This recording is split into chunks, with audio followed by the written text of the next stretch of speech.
एक सवाल है जो शायद हम सबको कभी ना कभी परेशान करता है। सैलरी तो बढ़ रही है, पर पैसा जा कहाँ रहा है? आज हम इसी पहेली को समझने वाले हैं, बढ़ती सैलरी और उससे भी तेज भागती महंगाई की इस रेस की असली कहानी। ये सवाल तो मतलब हर किसी के दिमाग में आता ही होगा, है ना? कि भाई सैलरी तो हर साल बढ़ती है, लेकिन महीना खत्म होते होते ऐसा क्यों लगता है कि जेब खाली हो गई। चलिए आज इसी गुत्थी को सुलझाते हैं। चलिए, सबसे पहले एक आम सी फीलिंग की बात करते हैं। आज जो 50,000 रुपए की सैलरी है, उसमें वो वाली बात महसूस नहीं होती जो शायद 5 साल पहले हुआ करती थी। और सुनिए, अगर ऐसा लग रहा है ना, तो ये कोई वहम नहीं है। ये सिर्फ एक एहसास नहीं, ये हकीकत है। और इस हकीकत के पीछे की वजह सिर्फ एक शब्द, इन्फ्लेशन। जी हां, महंगाई। तो चलिए इस महंगाई को ना जरा करीब से देखते हैं, कुछ रोजमर्रा के एग्जाम्पल्स के साथ, ताकि ये सिर्फ एक भारी भरकम शब्द ना लगे। अच्छा, जरा याद करके बताइए, कुछ साल पहले दूध का क्या भाव था? 2015 के आसपास जो दूध 35 रुपए लीटर मिलता था, आज वही 60 रुपए के भी पार है। ये तो रोज की जरूरत है और इसका असर सीधा हमारे बजट पर पड़ता है। और पेट्रोल, इसके बारे में तो क्या ही कहा जाए।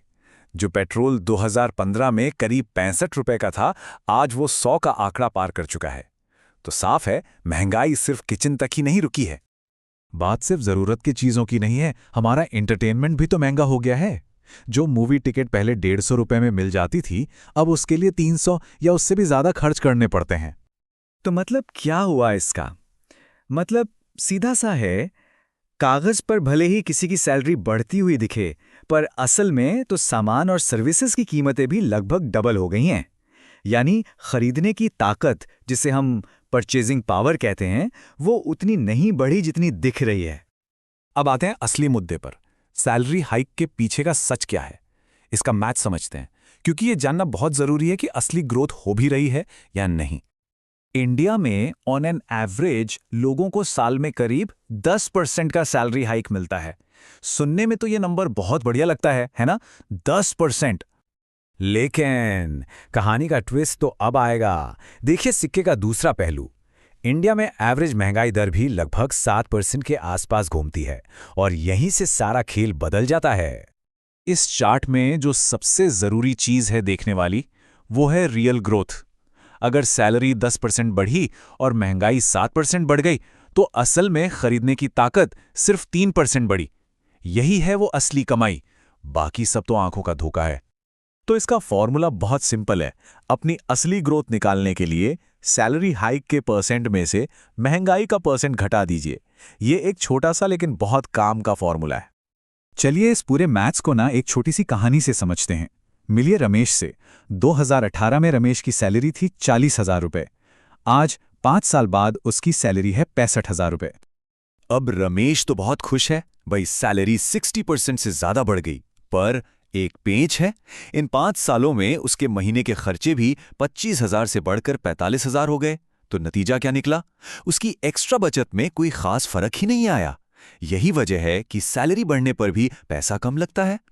तो सवाल ये है कि क्या करें? क्या इस महंगाई से ऐसे ही हार मान लें?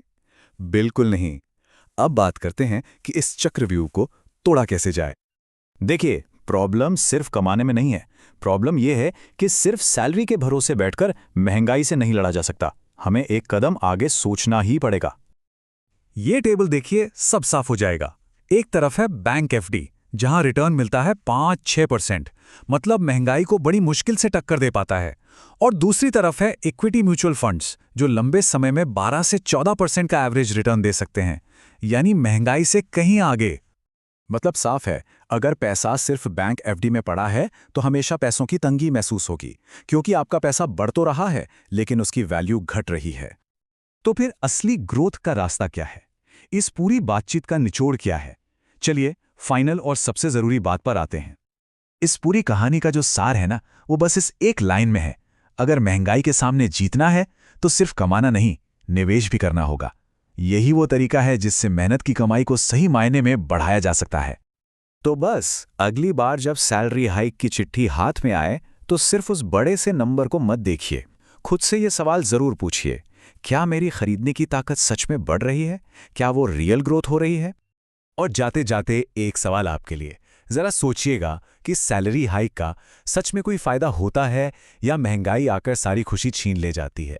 इस पर सोचना बहुत जरूरी है।